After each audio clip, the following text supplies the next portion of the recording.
Hi, இன்றைக்கி ஒரு birthday celebration தான் பார்க்க போகிறோம். பெரிய கிராண்ட் செலிப்ரேஷன் கிடையாது, சிம்பிளாக தான். நம்ம வந்து காலையிலே எந்திரிச்சிட்டு ஃப்ரெஷ்ஷப் ஆகிட்டு பொங்கல், சாம்பார், வடை, பாயாசம் அப்படின்னு ஒரு ஸ்பெஷல் டிஷ் பண்ணிவிட்டு அதுக்கப்புறமா வீட்டில் அந்த பாயாசத்தை வச்சு சாமி கும்பிட்டு கோவிலுக்கு போகிறது தான். வேறு எந்த கிராண்ட் செலிப்ரேஷனும் கிடையாது. நமக்கு இப்போ ஒரு பர்த்டே வருது அப்படின்னு சொன்னால் இங்கிலீஷ் டேட்டும் தமிழ் டேட்டு நம்ம பிறந்த கிளம்ப இது மூணுமே எத்தனை வருஷத்துக்கு ஒரு முறை வரும், சேமாக வரும் அப்படின்னு உங்களுக்கு தெரியுமா? தெரிஞ்ச கமெண்ட் பண்ணுங்கள். ஒரு சிலர் சொல்லுவாங்க 6 வருஷத்துக்கு ஒரு முறை வரும், ஒரு சிலர் 12 வருஷத்துக்கு ஒரு முறை வரும் அப்படின்னு சொல்லுவாங்க. எனக்கு சரியாக அது தெரியல.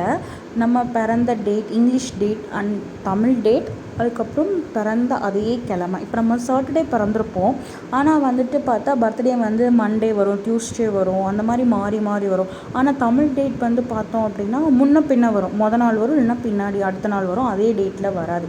இது மூணுமே சேமாக ஒரே டேட்டில் ஒரே நாளில் வரும்.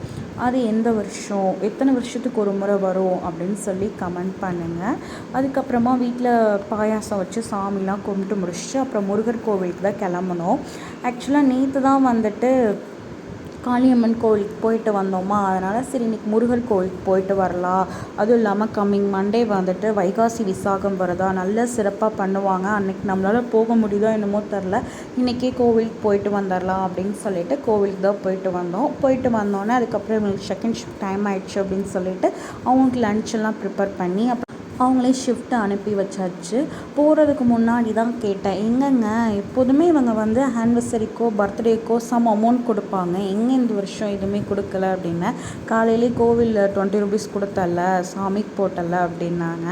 20 ரூபா கொடுத்தீங்க, அது சாமிக்கு கொடுத்தாச்சுல்ல, எனக்குன்னு கொடுக்கலல்ல அப்படின்னு சொல்லி கேட்டேன். எப்போதுமே அவங்க கொடுத்துருவாங்க. சரி இன்றைக்கி வந்துட்டு ஒர்க்குக்கு போயிட்டு வந்து கொடுக்கலான்னு நினச்சிட்டு இருந்தாங்களாம்மா. அப்புறம் நான் கேட்ட உடனே அப்புறம் எனக்கு காசு கொடுத்தாங்களா, அப்புறம் பைசாவையும் வாங்கிட்டு அப்புறம் அவங்களே ஷிஃப்ட் அமுச்சு வச்சாச்சு. இந்த டேவும் ஒரு வழியாக கம்ப்ளீட் பண்ணியாச்சு.